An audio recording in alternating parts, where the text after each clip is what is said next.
Hey all, it is Lisa Fry with My Mystical Life, sitting out on the beautiful river here in Tulsa, Oklahoma. And today we're going to be talking about releasing fear. Releasing fear is so important on our spiritual journey. If you're a late bloomer, if you're just somebody that is already on your journey, you feel well on your way, or you're even an established reader.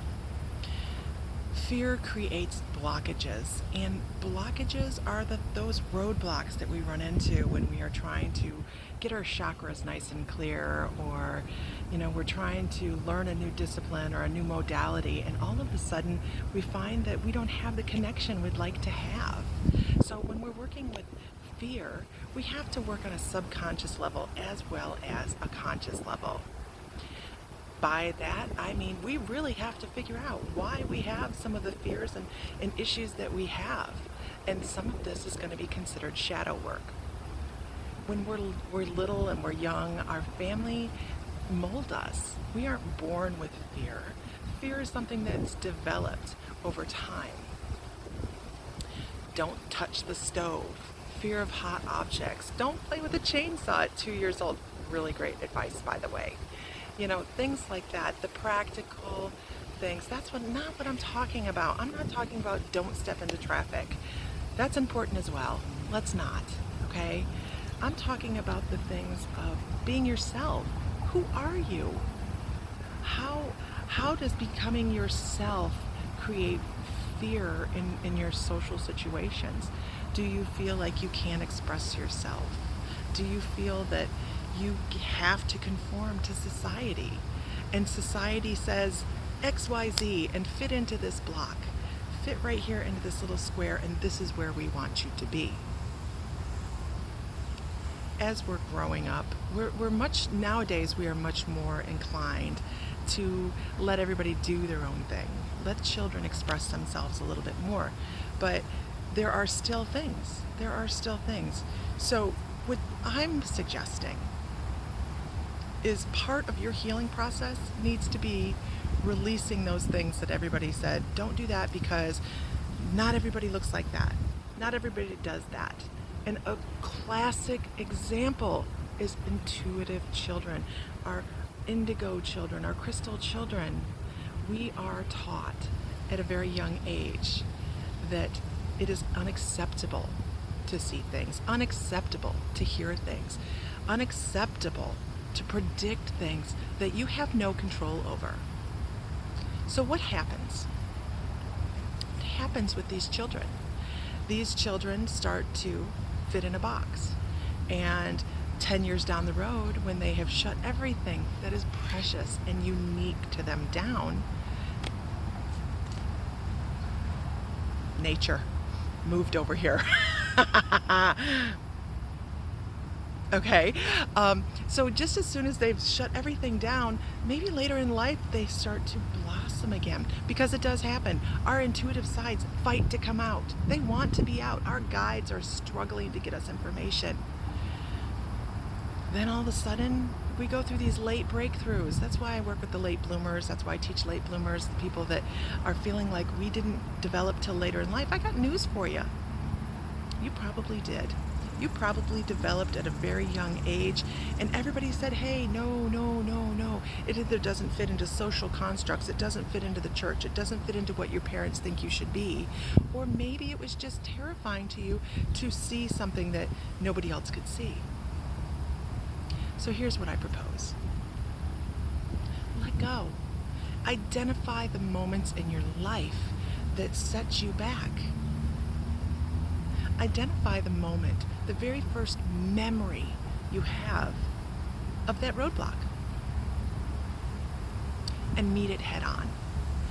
Embrace that fear, embrace that energy, embrace that self-doubt, and really examine it. Such a beautiful breeze coming through here.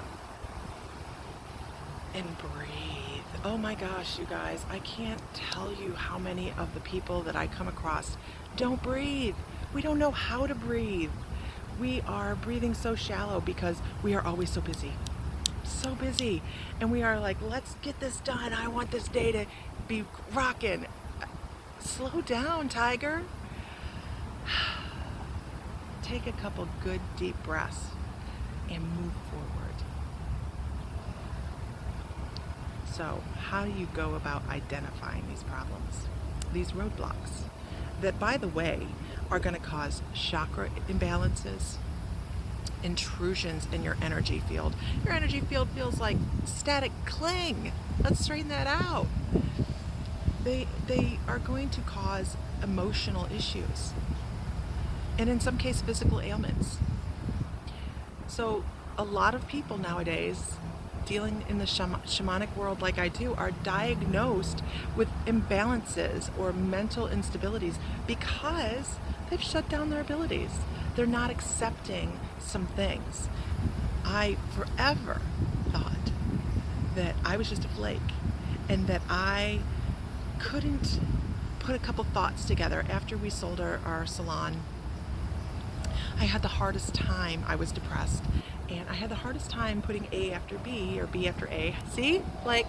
And I have come to discover that it's not me being a flake. I was missing a piece.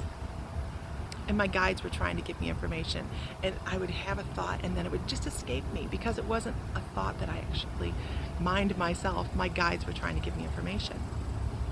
So there's so many things they try to put in front of us to tell us, hey, we're trying to get your attention. So we'll talk about that in another video on developing your intuition or even noticing your guides. But with this first video, what I want you to do is sit back, give yourself 5 minutes and think about the one area in your life that you can improve upon. The one area in your life that you feel stuck. And I bet you there's a subconscious system going in your mind. That subconscious system is going to lay down roadblocks for you because it's comfortable. It's comfortable. Our subconscious wants to maintain that status quo. So I challenge you to that 5 minutes. I don't care what time of day you do it. It doesn't matter. It doesn't matter to me. I mean, I do mine in the morning right before I open my eyes. But identify the area that you feel stagnant and isolate it. And then I want you to pinpoint the very first memory you have about it. The very first money. See? There it is. That is Freudian right there. I'm always concerned about money, and I don't have to be concerned about money, but I am concerned about it. And my very first memory that brings me there is counting pennies for bread when I was a kid with my parents. So I have blockages about that, and I work on them constantly. But really, I encourage you to employ something like thymus thumping or EFT to help get through these blockages. It's so important. Isolate it. Think about what your real blockage is. Identify the memory that's associated with it, and then do something proactive to release it. Then it's all up to you. All of it. Everything we do in this life is up to you. If you choose to live in fear in that cycle of I need, I want, I can't have, then you're going to always need, want, and can't have. If you decide to release fear and move forward in life, then you're going to start living in prosperity. You're going to start living in the joy, and I love that. I love that I can help people turn that light bulb on and live in joy, because that is what we are supposed to be doing. That is what our nature says. We are supposed to be living in joy. How can you not find joy in a day? I can tell you, you probably can hear traffic in the background here. I almost let that traffic destroy my joy for the day because I was looking for the perfect, serene place to do this video. And what I've discovered in Tulsa, Oklahoma is anywhere by Tulsa, Oklahoma, there is no quiet place. But that does not take away from the fact that I'm sitting by the river in a beautiful park with hundreds, and I mean it, these people are very athletic, hundreds of bikers and joggers and all these people that are finding joy in the physical activity in 100 degrees, by the way. It is 100 degrees today. and they're living in joy because it's beautiful. It's beautiful outside. So let's identify our fears, change our thought patterns, and move forward because it's important. It's important for you, for your family. Once you change your vibration and your thought patterns, then everybody in your family changes as well. They can't help it. You change your vibration, all of a sudden the vibration in the house goes up, and you're teaching your children something different. You're teaching them, I can live in prosperity versus I can live in want. So be the change in your household. Be the change in your soul. Release the fear and move forward. This is Lisa Fry with My Mystical Life. You can find us on Facebook. And I also am a late bloomer. I didn't start till I was 38 years old. And this is all I've learned in the time that I've been doing this. I try to employ it in everything I do, and I try to help other people learn the same things that I've learned along the way. And I learn from them just as much. So, till next time, find peace, find joy,